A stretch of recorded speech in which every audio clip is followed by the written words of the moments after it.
My name is Claire Shorall. I also teach at Castlemont High School, but in slightly different disciplines. So I teach AP Biology, AP Calculus, and then 2 sections of a 10th grade biology class, which are the focus of my inquiry work.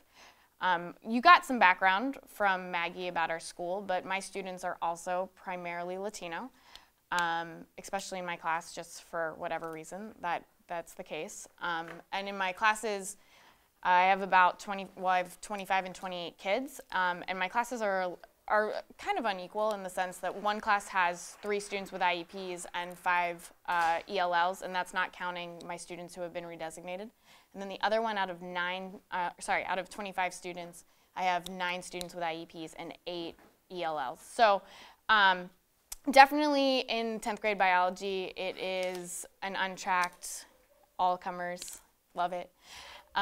They're really fun for me to teach. And I really like them to get involved in the material, which is how I came up with my topic. So my topic is about discussion and vocabulary acquisition in science.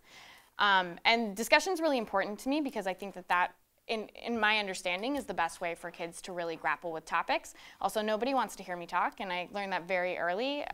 I've only been teaching for 3 years, but I learned that very early, that students would much rather be talking themselves. So I actually do not lecture at all.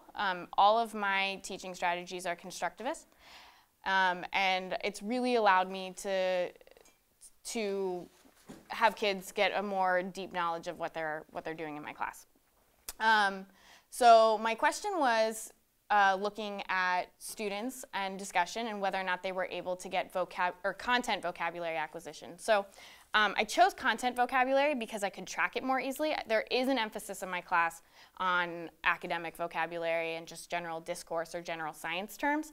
But for this particular study, I was looking at words that were specific to biology and to the content for the unit. Because I tell kids that I teach a language, right? They take Spanish class and they take biology class, and biology is a language because for the most part, my students aren't using the words that they need to use to master my content at home, right? I might talk about mitochondria at the dinner table, but they don't. And so I was initially getting some success at the beginning of the year with doing these full-scale Socratic seminars about science. And so that's what I was initially looking at when I said discussion. And they were great, and I video recorded them and I watched them 100 times, but they weren't actually showing me what the average student was learning about any particular word because they were in many ways so scripted. So I transitioned from looking at these sort of summative discussions to the more daily informal discussions. And it's probably really hard for you to see. But the most frequent type of discussion that I'm talking about here is something that I coined a museum talk. Like you go to a museum and you look at a painting and you talk about what you see. So if you can see up here, there's students in pairs and they're just talking about a projected image. And this is how students acquire content vocabulary knowledge for the most part in my class. I never actually will define the word for them, but I will give them as many examples and experiential opportunities to really learn that word. So that they're actually constructing their own knowledge of it.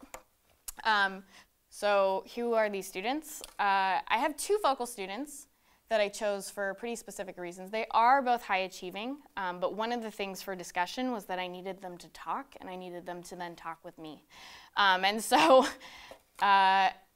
that might be a place where I need to push myself in the future just to get a more holistic understanding of everyone. But I have one student, RC. She's a very high-achieving African-American female.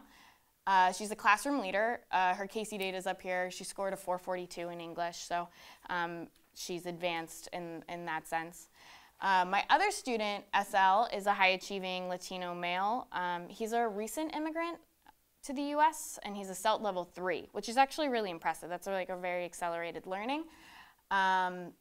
His KC data also, I'm using this because it's recent, but it also reflects the fact that he's much stronger in math than he is in ELA. And I chose these 2 students along with a student who had an IEP who became a non-attender because they were participative and because also I had enough of a relationship to sort of check in frequently about the process of learning in my classroom. So that, yeah, I needed that. We started off looking at our video data, even with the kids. And one of the things that I noticed right off the bat was that it was really hard for students to tell whether or not they learned a particular word by looking at them on the video, because the video was coming from my iPhone, the sound quality was terrible. They couldn't actually tell you. They were more interested in what was happening in the classroom, and so was I. So here I am, I'm giving students all this time to talk in my classroom. I'm trying to really pick up whether or not they're using that time in a productive way to really learn content vocabulary. And I need some sort of insight or some sort of quick snapshot in order to actually see that knowledge, or see that gain of knowledge happen. And so a fellow MTS scholar was like, well, why don't you quiz them? Why don't you give a before and after quiz? And I was like, that's evil. I haven't taught them anything yet. They haven't seen the picture. That's not fair. But I eventually kind of got talked into it, and I made this very simple vocabulary chart. So if you want to turn, I think it's actually pretty helpful to see. So I have a couple different examples. The first page is SL's examples. So this is my ELL. I only have one of this particular assignment because I'm not the most organized sometimes with my data. But I think this one's really indicative because I gave this when we started physiology, so way after we had done a cell unit. And when I first got this back, I was like, come on, you know what a cell is? Like, we've gone over this, right? And it really illustrated to me that students sometimes don't have the language for that. And I have some SL quotes up here, but he said frequently in my class, sometimes I know what it is, but I don't know how to say it, that's really indicative of him. If you notice, after they did a sort, which he spelled short, after they did a sort where they were looking at levels of organization with pictures and they were putting them in order, you can see that there's a pretty significant change from beginning to end. And so this is the sort of growth that I saw, but also that I can take back and show SL and say, this is where you were 15 minutes ago, and this is where you are now. And that's pretty significant. If you turn actually to the sort of last two pages, this is my favorite, so just as far as indicators go. But this was when we were talking about the immune system, and I wanted students to have 5 words, so immunity, nonspecific, specific, innate, and acquired. And if you look at RC's nonspecific and specific, for the first, she says little details and detail-oriented, which is clearly her understanding of this term from English class, right? And I tell students that they can bring anything to this particular chart, like any knowledge that you have, just put it down, because I think that it's really important to validate that previous knowledge. But in response to, immune systems, specific has nothing to do with details, right? Like, it's not really related. But at the end of the lesson that day, you can see she's now said that non-specific is a general attacks, which is actually, it's the response to a general attack. And specific it occurs in the main part of a cell. So she has the concept that specific is cellular, which is actually the case. But it's not polished yet. But I love the last one, because this is just two days later, quick warm-up, write it down. And what I'm particularly proud of is the arrows, because I never said you need to connect these words. I never said, what is the connection? And she was able to come up with it.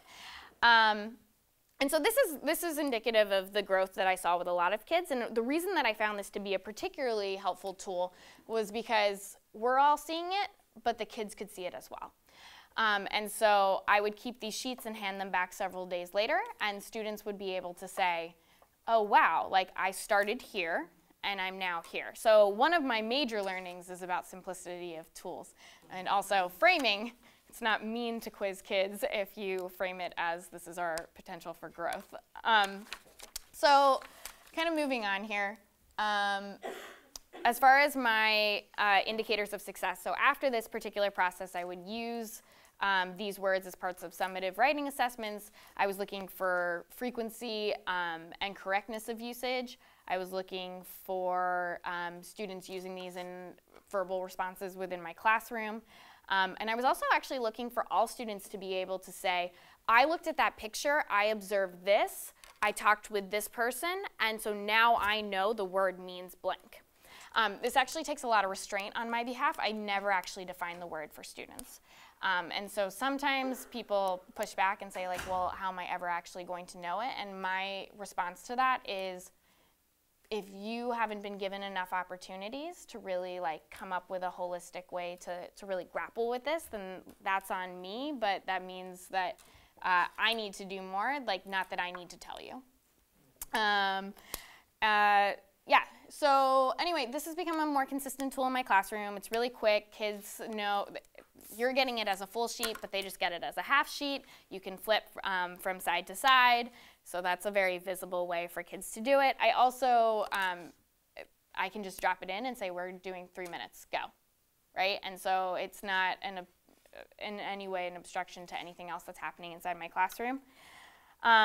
So what I learned is that students are actually able to generate some vocabulary knowledge, right, through constructivist techniques. I learned that I don't actually have to have them write down definitions of words, that their understandings are way more meaningful. I'm also pretty much in love now with pictures. We use them every day. I also learned that students really appreciate establishing a baseline and being able to compare themselves afterwards. One of my weirder findings for myself was that it was really hard to assess content vocabulary acquisition in more scripted discussion formats, and I think that those are amazing forms of summative assessment, but because of the planned nature of them, I had no idea whether or not students were regurgitating in some ways, especially people who were not helping drive the discussion, as opposed to other students who were a little bit more on the fly. And ultimately, I learned that like simplicity is better. Like I was so hesitant to do this because it didn't feel worthy enough of a full year to make a little chart that I can sub in the words in 10 seconds and then give to kids. But that being said, I think kids have really clasped on to the fact that if it's simple, they can see it, right? So yeah, that's my presentation. There you go.